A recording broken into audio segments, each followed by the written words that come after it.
there, welcome to my dining room slash art studio. Today I thought we would hang out here because it's pretty much the only clean spot in my house, and I wanted to chat with you about every elementary art teacher's favorite art supply, and that's watercolor paint. We all love watercolor paint. We use it a lot in the art room, but I was quite surprised when I first started teaching about what a disaster watercolor paint could be in the art room if not taught correctly, shall we say, and if you don't follow a couple of these helpful tips. I learned these tips the hard way. I know when I first started teaching, I had mixed up paint trays, sticky paintings, puddles of water, holes in the artwork, and so much more. And I just thought, what is going on? Why am I struggling? Then I started paying really close attention to some of the problems so I could think of some solutions, and that's what I'm going to be sharing with you today. These are my tips and tricks to being super successful with watercolor paint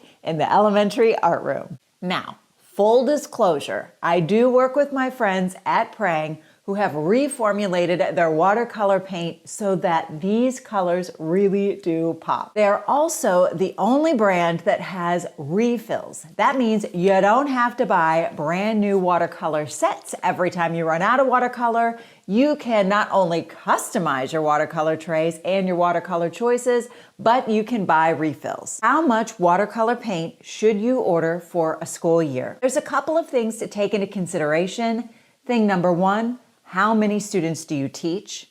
And thing number two, how many watercolor projects do you plan on doing throughout the year? Now, if you're like me, and that second question has you thinking, I don't even know what I plan on doing tomorrow, let alone what projects I'm gonna do all year, then don't you worry, because that's how I operate as well. So just give yourself a nice little guesstimate. With that in mind, that might help you decide on how much paint to order.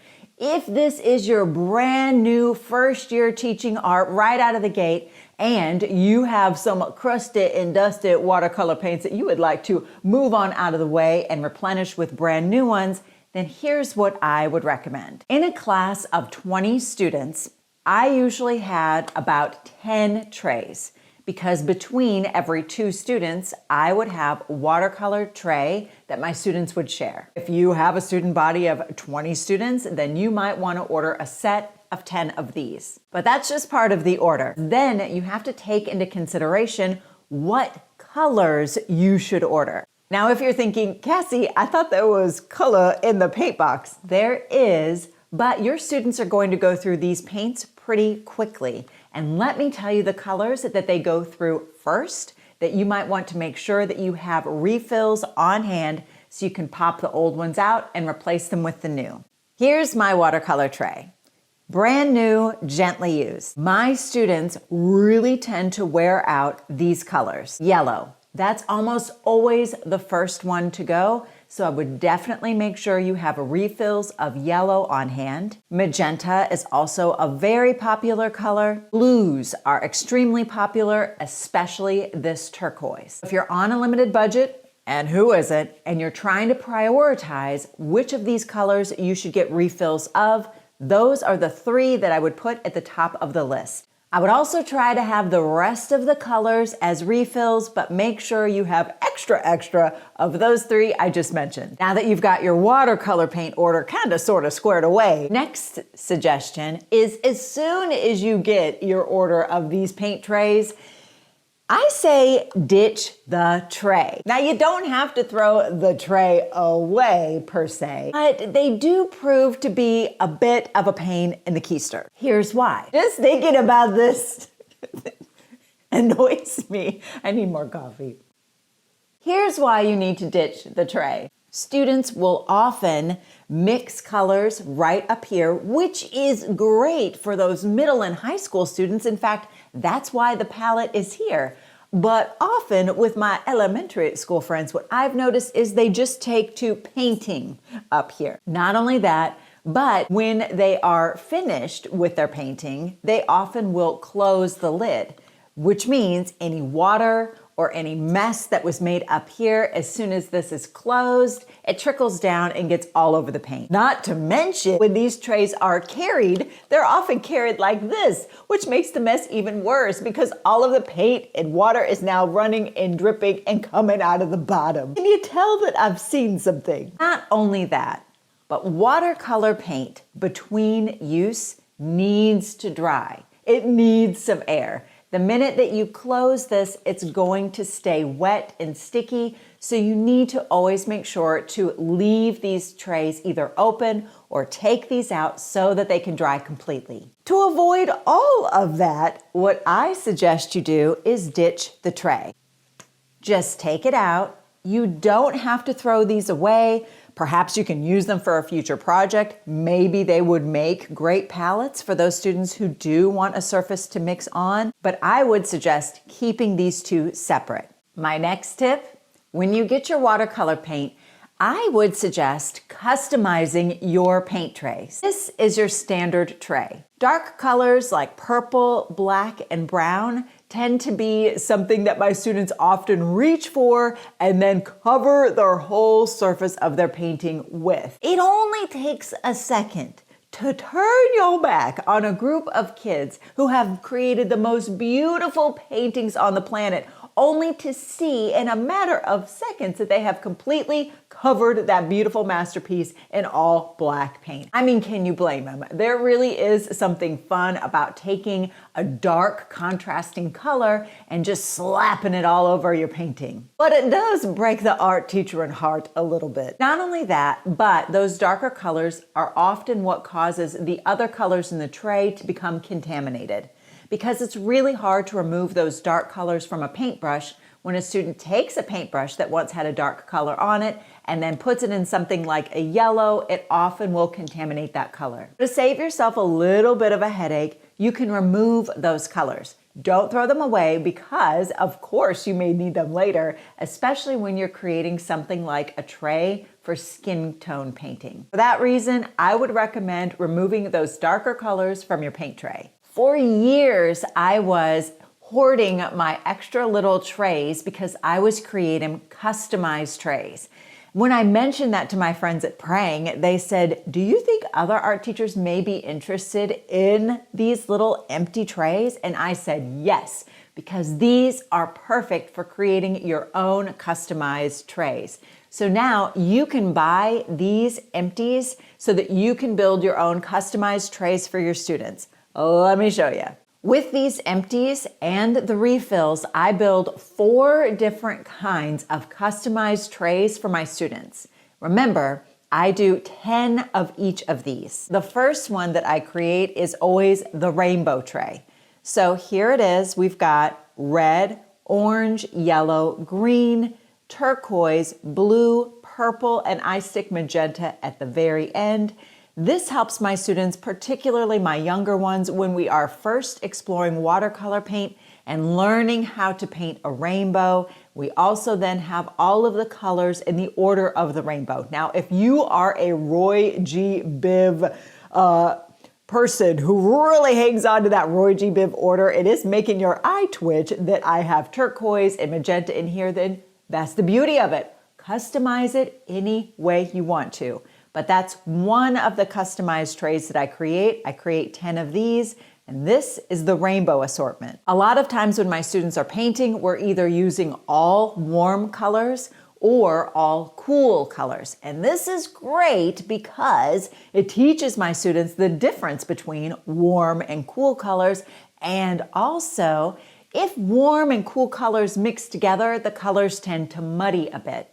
But if we're painting with just all one assortment or all the other, those colors, they're analogous, which means they sit next to each other on the color wheel and they look beautiful when blended together, whether on purpose or by accident. Because as you know, colors tend to mix and mingle in a watercolor painting. So for that reason, I also have 2 other trays creating 10 of each. One that is all warm colors, and notice there's only 4 colors here. I have red, orange, yellow, and magenta.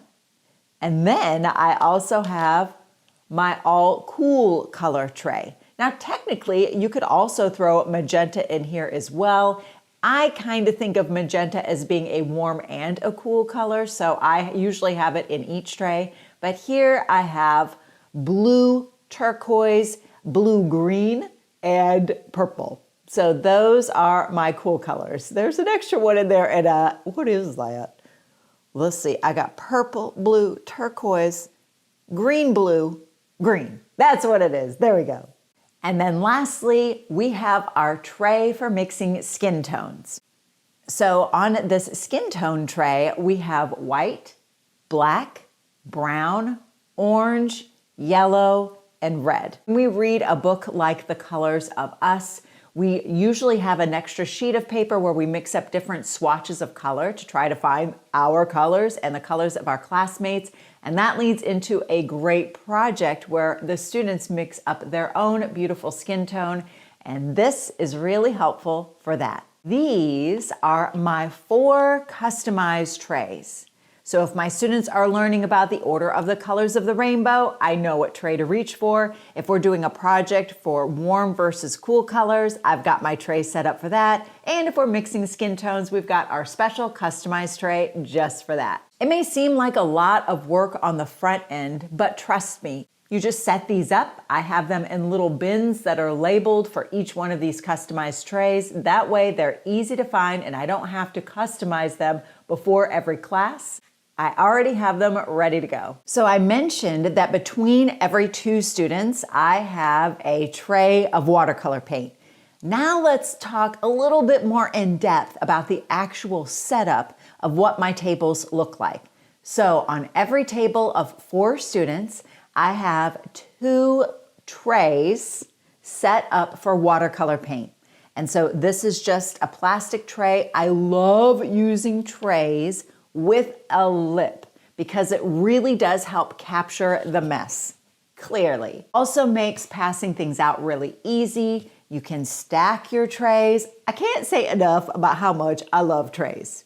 So on the tray, in between every 2 students, I would have their customized watercolor paint tray of choice. And then we need a way for students to clean their paintbrush. I've used a couple of different systems. Both work great. One of them is my trusty dog dish. Put your water on one side. You've got your sponge on the other side. That goes on the tray, and this is what gets placed between every 2 students. Prang also makes really great no-spill cups that genuinely do not spill. Water spills was always a huge issue in my art room until I discovered dog dishes, which also do not tip easily, as well as these no-spill cups. If you're going to go the no-spill cup route, then you just might want to have a little place on the tray for that sponge.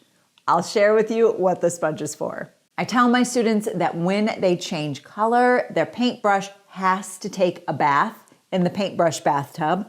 So we take our bath in here, but we don't just dip our brush like this because of water spills, and that contaminated water could dirty our tray. We scrub our brush on the bottom, and then we dry our brush on the sponge by drawing an X. We say we are putting an X on dirty old SpongeBob. What that does is it further cleans the paintbrush. The paintbrush is dry, and a dry paintbrush is like an enemy of watercolor paint. So for that reason, students get one more little drink of water with their brush before getting some more watercolor paint. The issue that I have found with the dog dish system is that the dog dish is very shallow. So the water does tend to get dirty pretty quickly. And the next thing you know, your students are asking you to change out the water a lot. I usually don't, but you could, especially for those students who are a little bit older, add a second cup of water, and that could be the paintbrush drinking water. This way, this is the bathtub for cleaning the brush. It's okay if this water stays dirty, but once the brush is clean, before getting some paint, their paintbrush needs that little drink of water, perhaps a secondary cup of water for drinking that water before dipping in the watercolor paint would be helpful. If that confused you, imagine how your students might feel, so you might want to keep it a little bit more simple by maybe using a cup that's bigger and can hold more water, so it's better for just washing the brush and for grabbing that little drink of water. Before your students start painting, if it's the first class of the day especially, this paint is completely dry. They need to understand that they have to wake up their paint in order to get it to work. And that's what we call it. We call it waking up the paint. Now you can do this a couple of different ways. I usually tell my students to take their paintbrush, dip it in the water, and dribble a couple of drops of water on every color. And to make it a little bit fun and silly, we wake up every color. We say, wake up purple, time to get up blue. And sometimes our colors, they're a little bit grouchy. So they may say, I do not want to get up. I want to keep sleeping. You do whatever you gotta do. But what this will do will ensure that the paint is primed and ready for students to use. I also have a misting bottle that I walk around with. The one that I have in my classroom, actually, we call it Wake Up Juice. It says Wake Up Juice on the bottle. And what I would do is I would just go around and give that one nice spritz. That way, if my students are busy getting their supplies, writing their name on their paper, doing whatever, or if their paint has slightly dried out as they work, you can just go around and add a little bit of water to that paint to keep it nice and easy for students to use. Now, from one day to the next, your watercolor trays, I recommend you let them dry out completely. Otherwise, the paint might get a little bit too tacky and sticky for students to use. It's one of the reasons I said to ditch the case. I also recommend just leaving everything on the trays set up just like this. You could take your trays and stack them on the counter that way. If you're low on space, and who isn't, remove the dog dishes, and then just put all of your watercolor trays on one tray, leaving it out to dry. The next day, when it's nice and dry, you can either put the paint away or it's ready for students to use. My first year teaching, I learned so much, don't we all? My first year teaching, I didn't realize the importance of paper. Good paper for making good art. And I would have paint set up for my students and I would just let them paint on faded construction paper or manila paper or newsprint, if you can imagine, whatever I happen to have, because I didn't know what to order. And my students would create beautiful paintings that would suddenly disintegrate the paper. There were holes constantly forming in their paper. It would literally just fall apart when they would pick their paper up. If this is happening to you, you need to order good quality paper, especially when you're doing something like watercolor paint. So what I would recommend is 80-pound paper or higher whenever you're using watercolor paint with students. There is plenty of watercolor paper out there on the market. I know Prang makes some, but a lot of times that watercolor paper is out of our budget. So for that reason, I would recommend getting 80-pound paper or above, otherwise known as mixed media paper. If you can, and I know this is tough, if you can have students create their work of art on some sort of tray, especially your students who are younger than kindergarten or kindergarten age, because they tend to be a little bit more heavy-handed with water. This will make it where they can more easily transport their wet paintings to the drying rack without leaving a trail of drip drops all over the floor or dripping their painting everywhere. When we're carrying a tray, we automatically know to hold it horizontally and not carry it vertically like this. So trays work really well. If you can't get your hands on some trays, try laminating some tag board or some thicker paper. Use those as your watercolor mats for students to transport their artwork to the drying rack. A little hack for encouraging students to carry their papers horizontally and not hold them vertically, thusly dripping everywhere, is to reference their work of art like a pizza, and they are a pizza delivery person taking their artwork to the drying rack, otherwise known as the pizza oven. And they need to slide that artwork into the pizza oven oh so carefully because they don't want to spill or drop their pizza. But quality paper, definitely make sure you're using that when it comes to watercolor paint. When painting with watercolor paint with students, It's important that they realize that watercolor paint is different than the other paints they've used in the past. For example, tempera paint. Tempera paint is a nice, thick, goopy paint that oftentimes students will scoop out of the paint tray. Watercolor paint is not something we want to scoop out of the tray, so it's important that we share that with our students. First thing I tell them is to make sure that as they're painting, their brush is never thirsty, meaning that with watercolor paint, if they see their paintbrush making dry, scratchy marks across their paper, their paintbrush is trying to tell them, hey, I'm thirsty. I need more water. Oftentimes, the first thing students will reach for is more paint because they're used to tempera paint. We need to remind them that the reason it's called watercolor paint is because the first thing it always needs is water. So it's important that they know to always check and make sure that as they're painting, their brush is making a nice smooth mark and not scratchy marks across their paper. The other thing that they need to be reminded of is that I tell them their paintbrush is like an extension of their hand that's petting a little kitten. And when they go to get the paint, they would not scratch or scoop the kitten. They would just gently drag their brush across the surface gently as if they were petting a kitten.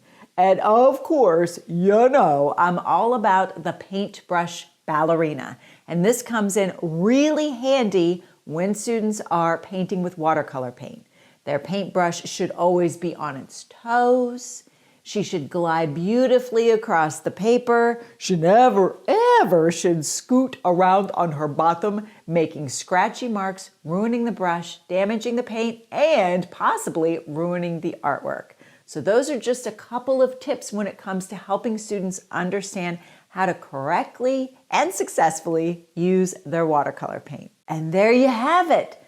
My top tips and tricks to using watercolor paint in the elementary art room with success. I'd love to hear yours, so please make sure you drop some comments down below and let me know some of your top watercolor painting tips, tricks, and hacks, because you know we could all use them.